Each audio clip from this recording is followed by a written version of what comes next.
Hare Gange Mahadev Sri Shankara Parvati Pati Mahadev Sri Shankara.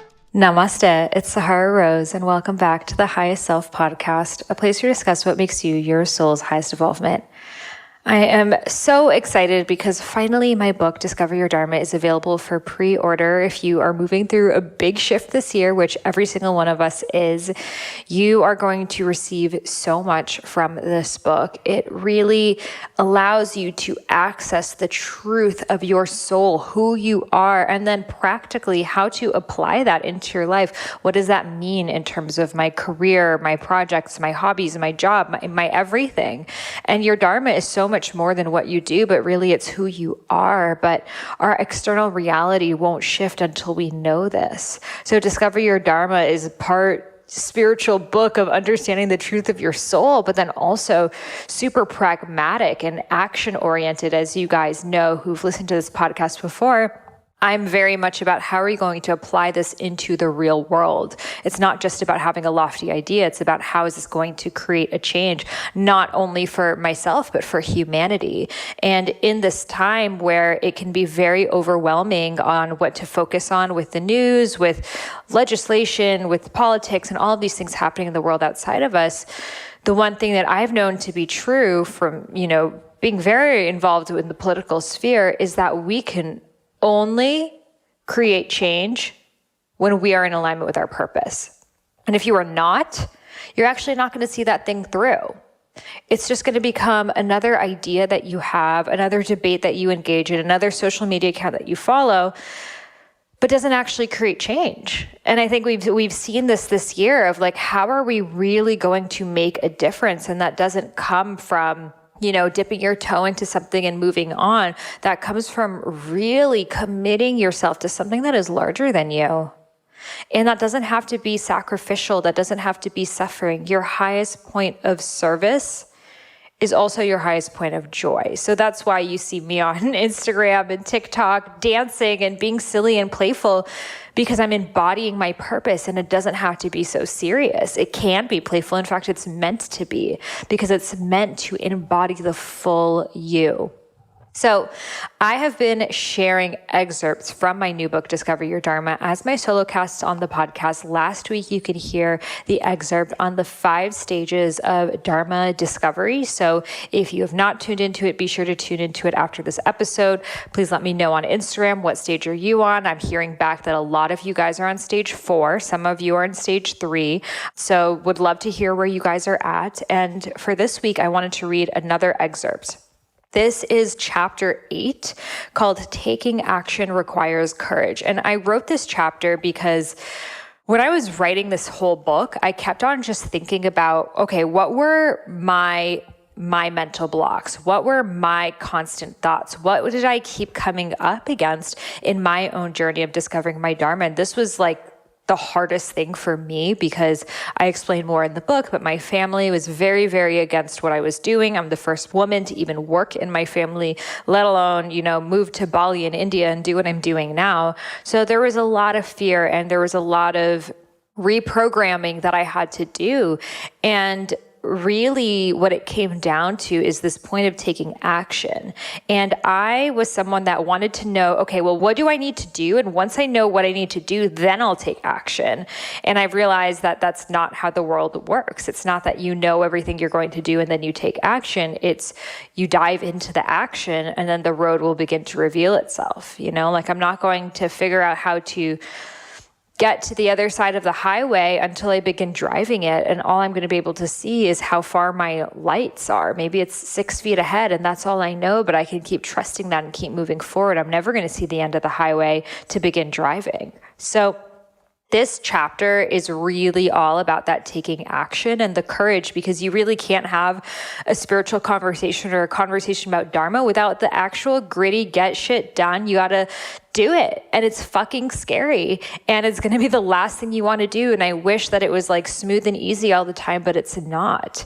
And I think that we, try to sell this quick fix, or you're just going to manifest your way to purpose. And that's just It's just not how it works. Like, it takes you moving through the fear. It takes you taking consistent action. It takes you manifesting it into 3D form, because in this 3D world that we live in, we need to share and experience it. And that's how we're going to get feedback from the world and see what's working and what's not, and pivot along the way and move forward. So this chapter is really about that. When I was writing the book, I was constantly polling you guys on my Instagram stories of what are your biggest blocks? What are your biggest challenges? And I actually polled hundreds of you guys. And in this chapter, I actually go down the top 4 fears that people come across, the obstacles that are keeping them from their Dharma. Those are: number 1, confusion. That was definitely mine as well. Number 2, not enoughness. Number 3, not knowing where to start. And number 4, not enough time. So I actually go through every single one, which I don't know if I'll have time to go read all of that in this episode, but you'll get your hands on the book and you'll be able to read it all. But I actually go through every single fear and give you how to overcome it and how it's not even truly there. So let's get started with this chapter. You've always been ready for your Dharma. You were literally born for it. And at the same time, you're never going to totally be ready for it. Don't you love a good duality? The joys of being human. The part of you who has always been ready wants to just freaking do it. You feel like you've been waiting your entire life for this moment. It feels so close, like you can just reach out and grab it. But the part of you that is never ready is like, that looks like a lot of hard work, responsibility, and time, and I just don't have that right now. That part of you is entrenched in the everyday tasks, hurdles, and responsibilities that plague you. It's not totally wrong, but it's not totally right either. Both sides are important and balance each other out. You'll never be 100% ready. So the important thing is to learn when you're ready enough. You learn through the fear. If you feel like you're totally ready for everything you are doing, you aren't pushing yourself enough. Everyone is nervous, but the secret of successful people is that they do it anyway. Your quest to discover your Dharma prepares you for embodying it. The more you stall around being ready, the more resistance you create. The only way to become ready is to choose that you are. We cannot embody our dharmas if we do not trust our dharmas. Honestly, most of us still hold on to an idea of what our dharma is supposed to look like. When dharma comes knocking on our door, we just don't listen. It comes in the form of opportunities showing up without you even really trying. It comes in people being amazed by things you think aren't anything extra. Life has a plan for us way bigger than our conscious mind can even begin to fathom. If we can just learn to follow the intuitive guidance that comes to us from Source, then we don't have to question anymore. It becomes really freaking obvious. What is that thing people keep asking you for help with? What is the advice you keep giving to people? What seems to come really naturally to you that other people struggle with? What can you do with your metaphorical eyes closed that takes a lot of practice for others? That's your Dharma. Obstacles keeping you from your Dharma. The universe throws you obstacles when it's calling you to rise. I polled my audience to learn about the biggest obstacles keeping them from discovering and embodying their Dharma. When I read through their answers, I felt like I was talking to one person, the same person I was when I was searching for my Dharma. They all had the same doubts, fears, hesitations, worries, and patterns. I want to share them with you to show you that you aren't alone, that those negative beliefs you have aren't unique to you, and so they're not a part of you. They are borrowed from outside sources. It's time to let that old paradigm end.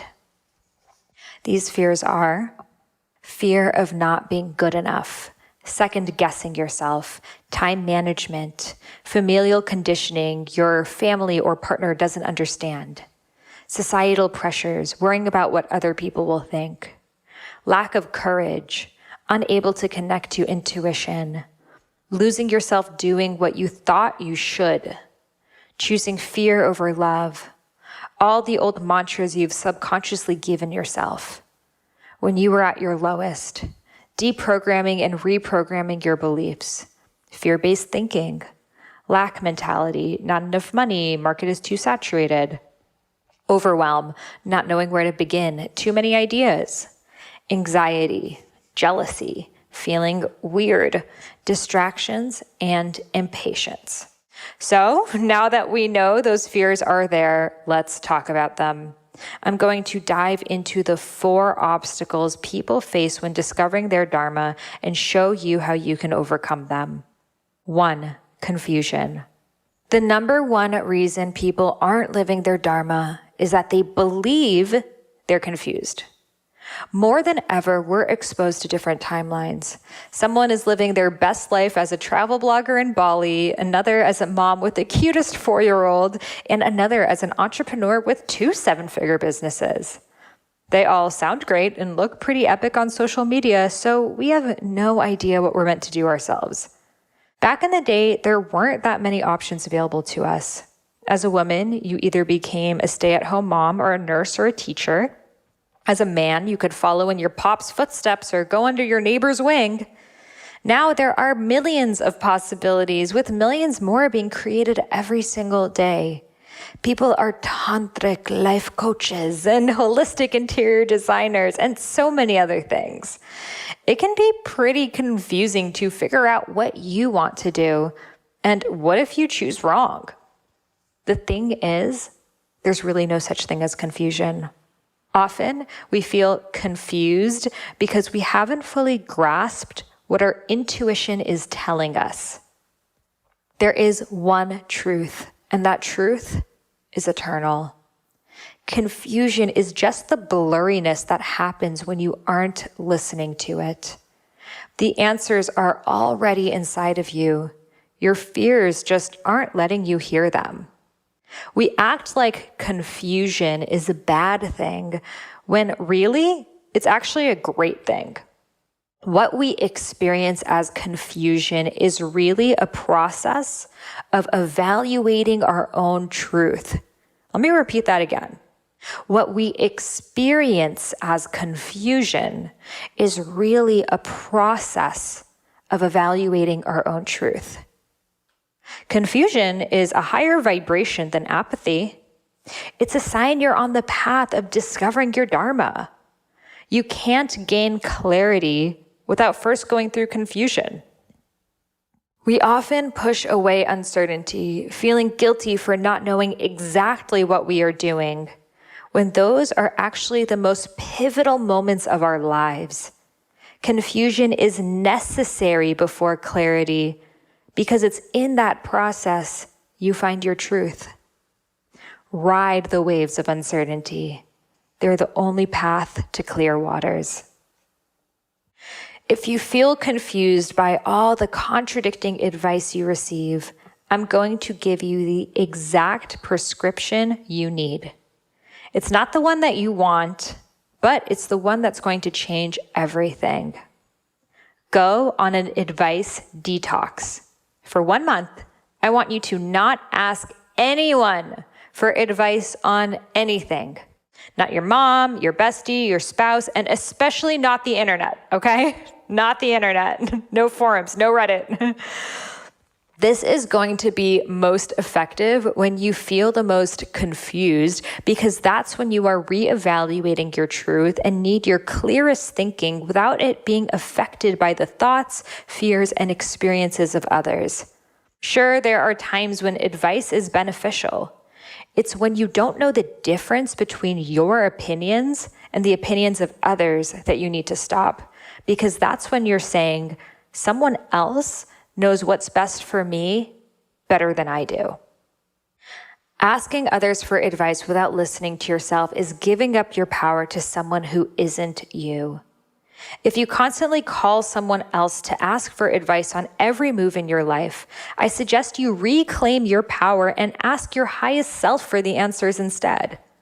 This is not to say you should never ask anybody's advice ever again. Allow in advice when you are anchored enough in your own truth to not let it change the trajectory of your life. Take every piece of advice with a grain of pink Himalayan sea salt and check in with your internal compass first. You know those people who instantly shoot down your ideas and come up with a list of reasons why they won't work? Don't share your ideas with them, especially when you're still in the Vata stage of figuring out your Dharma. The Vata is the air idea stage. I go through it a lot in this book. Because your Dharma still hasn't been set in stone, one of these conversations may prevent you from ever bringing it to life. Their intentions, insecurities, or fears aren't yours to take. Treat your Dharma like a precious newborn and only show it to those who can hold space for it. Some people may be so triggered by you following your Dharma that they can't help but try to knock you down. You may not even be able to share your Dharma with some of the people closest to you. It can feel hard to withhold such a tremendous aspect of your life, but if you leave every conversation with them feeling defeated, learn that lesson. Once you found the strength to do it and it's already in motion, then you can share it if you so desire. But while it's still in that precious newborn phase, you need to keep it safe. When you do feel like you are at a place when your inner GPS is strong and even a hater can't knock you down, you are ready to open yourself up to advice, but be selective about who you seek advice from. Seek advice from someone who has done something similar to what you envision. If you want to be a writer, sign up for a writer's workshop. If you are thinking about life coaching, talk to some life coaches. It can be more challenging to ask someone for advice who's actually doing the thing. They're probably busy, you don't know them, you feel awkward reaching out. However, only they can give you an answer because they've gone through the process and can shed light on the areas you may not even be looking at. Even they don't have all the answers, as two dharmas are never the same. Treat advice like a buffet. Take what resonates with you and leave the rest on the table. Some people may keep trying to give you advice even when you aren't asking for it, like your parents. They believe that this is the way you show love. Often their entire relationship dynamic has been based on the parent-advisor, child-advisee dynamic, and they feel jobless without it. This is a boundary you're going to have to set, both internally and externally. I suggest telling that parent you're going on an advice detox, and as much as you appreciate how much they care, you're working on listening to yourself more clearly. You'll let them know when the doors are open for advice again. They may not take this well, but it's important you speak this truth and mark this boundary clearly. Let them know that the best way they can show their love is to allow you to navigate this time in your life on your own. Another reason people feel confused is because they haven't tried it yet. I've had students ask me, am I supposed to figure out my Dharma by trying a million things and seeing what sticks? That sounds like it'll take forever. That fear of taking too long keeps them from taking action at all. The truth is, yes, you're going to have to try a couple of things before you figure it out. No one gets it on the first try, and even if they do, it's probably going to evolve. But that's the fun part. You get to experience life in so many different ways and see what fits for you. More than ever, we're embodying many different careers in a short amount of time because it's never too late. Lifespans are longer than ever before, so even if you're starting a new career at 50, you still got a good number of years ahead of you. It's not game over, it's just the halftime. As any sports fan knows, halftimes are a chance to reevaluate, reassess, and fine-tune the strategy for the next half. We've always known about the midlife crisis, but now so many of us are experiencing the quarter-life crisis, which is actually an awakening. We've realized far earlier in our lives that we don't need to keep up with the Joneses in order to be happy. They're all depressed. We aren't willing to sacrifice our lives for a paycheck. That doesn't make us selfish. It makes us self-aware. Often we say we're confused when we're really afraid of what people will think. If the reason you aren't discovering your Dharma begins with the words, "I don't want them to think," then you aren't being true to yourself. Some people are going to label you crazy. That's a sign that you are breaking the norms and doing something right. If you aren't startling people at least a little bit, then you're playing by the old rules, which is not your Dharma. You were meant to create something that has never existed before, and that's going to require you to be okay with not being liked by everyone. If you're confused, you're on track. That means you're asking the right questions. Most people never even get to the point of being confused because they accept their circumstances and never shoot for more. I hope you liked that excerpt. Now, there's still not enoughness, not knowing where to start. Our words are our wants, so many more sections just in this one chapter. So if you want to read the rest, get access to it, head over to iamsahararose.com/dharma. That link is over in the show notes. Pre-order the book, and I have some epic pre-order bonuses for you, which are only available if you pre-order the book before it comes out January 5th. If you're listening to this after, you can just head over to wherever you purchase your books and get the book. But if you're listening to this before, if you pre-order one copy, you will get a ticket to my live virtual book launch event where I'll be answering your questions about finding your purpose, my Discover Your Dharma meditation, exclusive end of chapter practices to dive deeper into the content, and giveaways, including a one-on-one Dharma coaching session with me via Zoom. That will be a giveaway for one person selected randomly who pre-orders, Doshas and Dharma shirts, and Rose Gold Goddesses memberships. We're giving those away. Super excited. If you order 4 copies, you will get content to create your own Discover Your Dharma book club.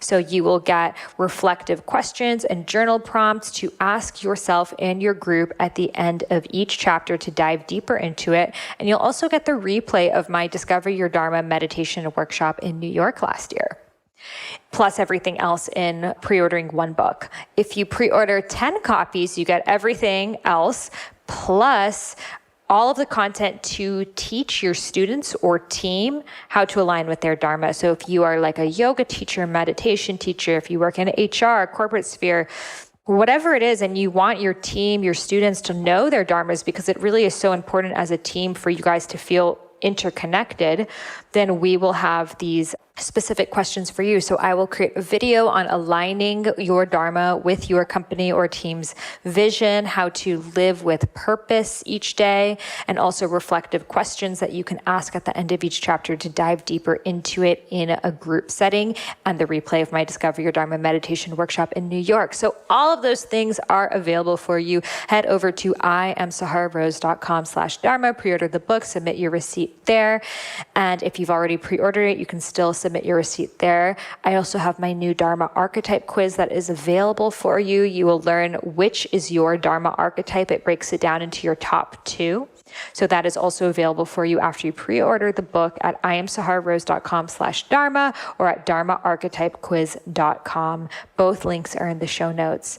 I'm so excited to share this book with you. It has been my deepest life's work, and I can't wait to see how it resonates with you all. Sending you so much love. And if you loved this episode, I would love to send you a free gift, which is the first half of my unreleased book, Eat Right for Your Mind Body Type. This is a different book than Eat Feel Fresh, my first book ever, which is not released anywhere. And I am gifting it exclusively to those who leave a review of my podcast in the iTunes store. So all you got to do is head over to iTunes, where you may be listening to this podcast, and leave a review. Take a screenshot that you've left it and email it over to me at Sahara@eatfeelfresh.com. Again, that's Sahara, Sahara, at eatfeelfresh.com. And I will send you back the first half of my unreleased book, Eat Right for Your Mind Body Type, which goes all into Ayurveda, doshas, plant-based nutrition, body types, all of the things in a really fun and engaging way. So this is my gift to you for free for supporting the podcast.